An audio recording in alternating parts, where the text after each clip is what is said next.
transducer whenever we draw or write by hand. Well, this is a transducer. Here is my gesture. Through this, the movement of my hand comes through the line of the symbol.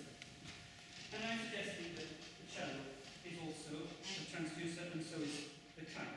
The kite is a transducer insofar as it converts the movement of the flyer into a line of aerial flight. And the cello is a transducer insofar as the cellist's manual gesture is rendered audible as melodic sound. So just as I drew that line on the board here, there's my gesture, there's the line, I can do exactly the same here, taking here, obvious, okay. I can make a gesture, whatever gesture I want. Okay, there's a gesture of my arm, and the little trace of sound. Put it again. It's the same principle. So, in each case, and in others, the transducer slides along the axis of time, like a cursor, ever present on the threshold of emergence of things. And that's why the transducer itself appears immutable, barring accidents of wear and tear, even though the correspondences it mediates are always ongoing. So in the performance, the music is carrying on, my gestures are carrying on, nothing is the same from one moment to the next, it's the movement, but all through that, the transducer stays pretty much the same. So at the end of the performance, put down the cello, and barring accident, it's still the same cello in pretty much the same state as when I started. So the performance has gone on, all sorts of things have happened, but the transducer slides along the axis of time and remains the same. At the end of the performance, when all the movement is stilled and the sound has died away, the instrument is still there, hardly changed from what it was beforehand. And in that sense, while the animate movements of sound and air and of awareness are tantamount to the passage of time, the transducer, which is powerless and inanimate in itself, is perfectly timeless. That's one sense. But then in another sense, it seems to me that the cello is more than a transducer, or it's something else as well. Because when I sit down to play, there is something like an explosion of sound. An explosion caused, as I've shown, by the fusion of the opposed poles of the affective and the cosmic. And the cello then becomes a site of this explosion. It's no longer, when I sit down to play, it is no longer a recognizable entity, but a meeting of bow hair, rosin, metallic strings, wooden fingers coupled with resonant air. Bundle these all together and bang! What follows, or what comes out, is sound. Pitched sound. And if I continue to play, then the explosion just carries on, like a burning fuse. Imagine this sort of fuse that's laid out and it's lit, and this explosion just travels along, carries on along the line, giving off this sound as it does so. So perhaps we could compare the line of sound to a fuse wire. At any rate, in my hands, the cello seems more like a bundle of affects than a transducer. And in this exploding view, it takes on cosmic proportions. Indeed, what happens to my cello in playing seems to bear an uncanny resemblance to what happens to my head when I gaze up at the sky. It blasts into the infinity of auditory space. Where my head is, there's the whole sky. And somehow the same explosion happens with the cello too. Just as when gazing at the sky, I can reassure myself that I'm here by tapping a finger on my forehead, so too I can bring my finger down upon the fingerboard and feel its hard resistance. So I can do that. That's a good line. And sometimes cellists stab their fingers, making it thin actually, or tap their fingers on the fingerboard so hard that you can actually hear the sound of the finger going down. And I think, okay, I'm here. There's me, there's a cello, definitely there. All right.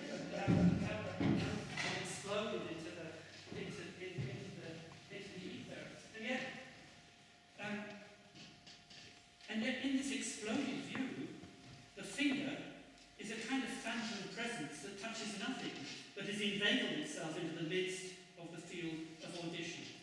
Just as if you're lying out in the sun and you put your finger on your forehead and you think, what's this finger doing in the middle of the sky?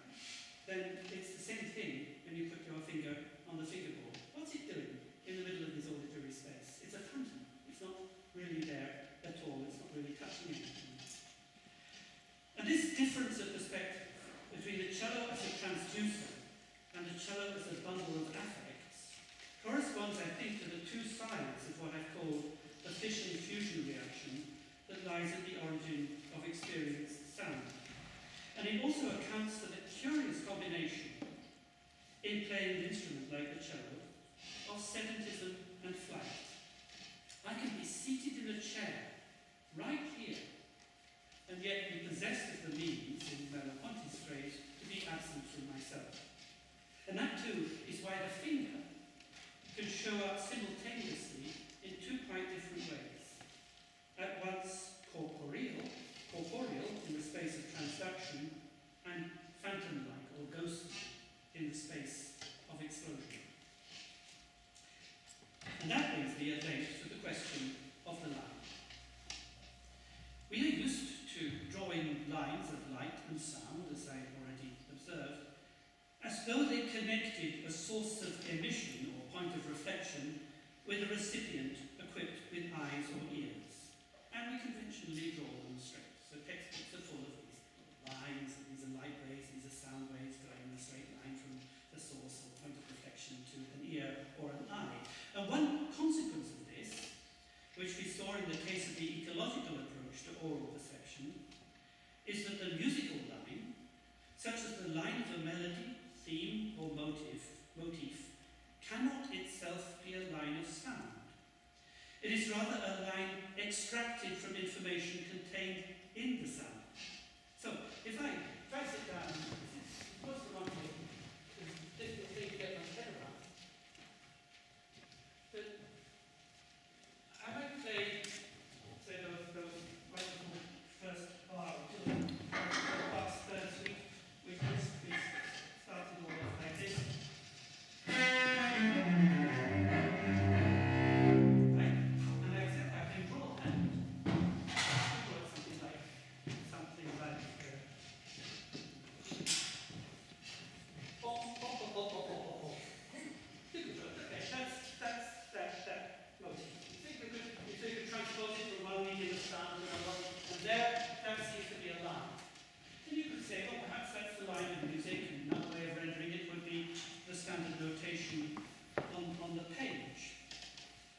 However, that line is quite different from the line that an acoustic theorist would draw. If they say that this is one particular moment, and they'll say, okay, there was sound emitted then, and here is an ear, and the sound travelled from there to the ear. It's a quite different line. And they'd have to say, well, this line is the line of music, but this one is the line of sound. And as you recall from the ecological approach, what you hear is not the sound, you hear the music. You hear the shape, which is delivered to you by the sound, but you don't hear the sound itself. Or if you do listen to the sound, then you're going to miss the shape. And you can't do both at once. Either you concentrate on the music, in which case you don't hear the sound, or you concentrate on the sound, in which case you won't hear the music.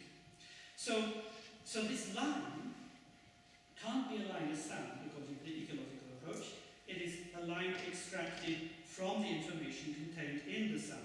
So the line of sound goes one way, and the musical line goes another. And when we hear music, the one thing we do not hear is the sound itself. And when we say, oh, didn't you hear the sound was rising or the sound was falling, then the theorists will come along and say, no. What you detected was the pattern that was rising and falling. The sound is quite different. The sound is what delivered that pattern to you.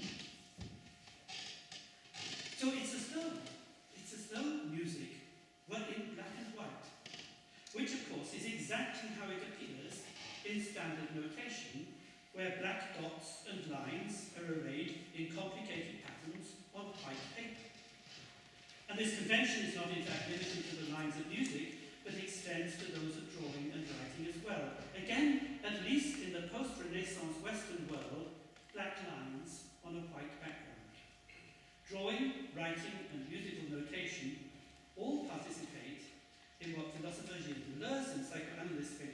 we call the white wall black hole system. Here, the black hole, the pupil, marks the site of subjectivity, the white wall, the plane of significance. Concealed behind or within the black hole lurks the Cartesian intellect, self-contained and at one with itself. On the white wall are projected its constructions, whether literary, graphic, or musical.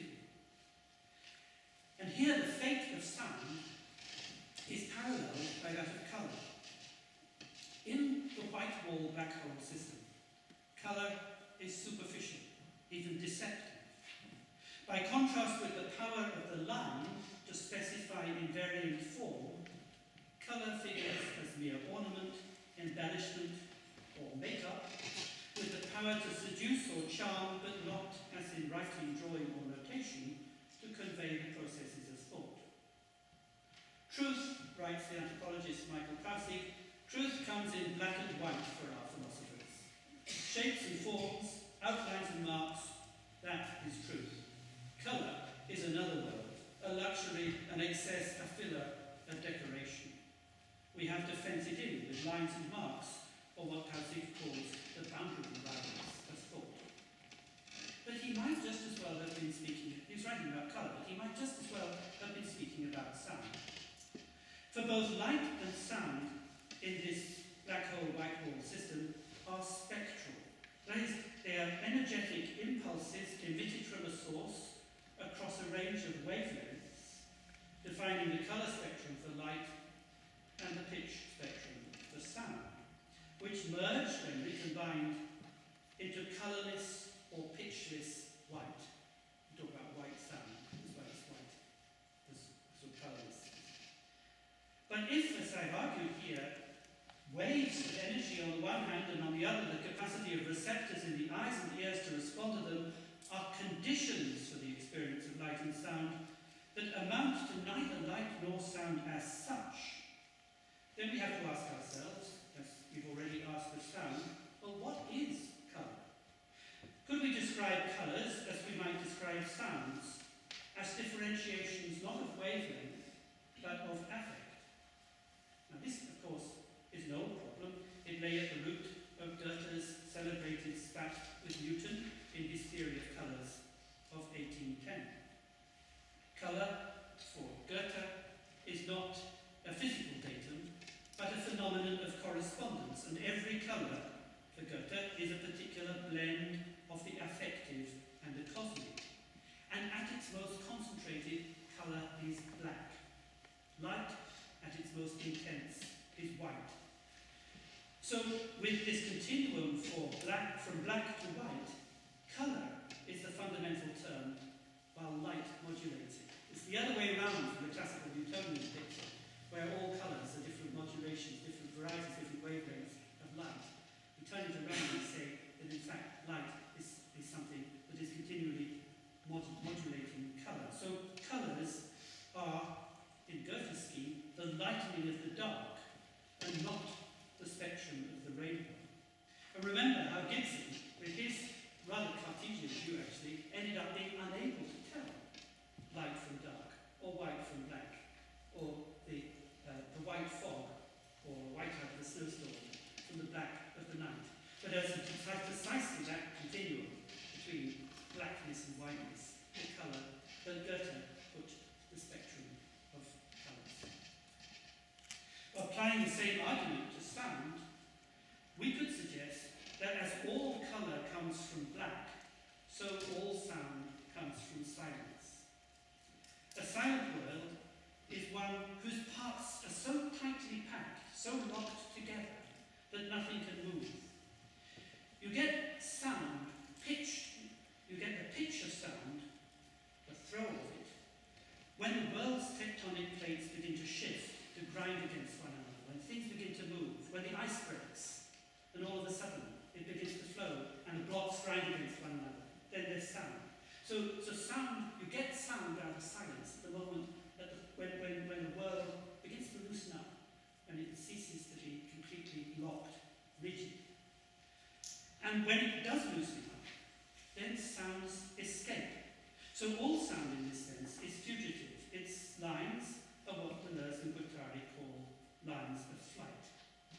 as with all such lines, they do not connect, as for example a straight line connects the source to a recipient, but swirl about in between. And here we can return to the kite.